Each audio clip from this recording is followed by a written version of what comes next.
বিসমিল্লাহির রহমানির রহিম।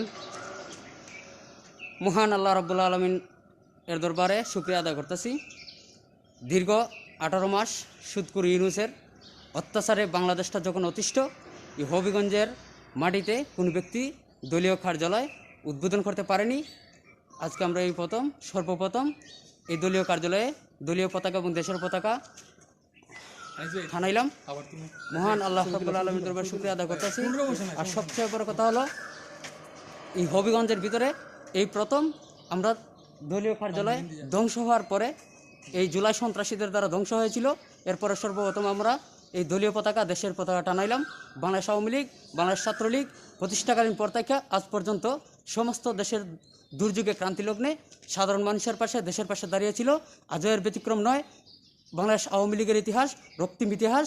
আমরা সব সময় দেশের মানুষের পাশে, দেশের পাশে, দেশের স্বার্থে সার্বভৌমত্ব রক্ষার ক্ষেত্রে আপোষহীনভাবে লড়াই করে যাব ইনশাআল্লাহ। জয় বাংলা, জয় বঙ্গবন্ধু, জয় বাংলা, জয় বাংলা, জয় বঙ্গবন্ধু, জয় বঙ্গবন্ধু।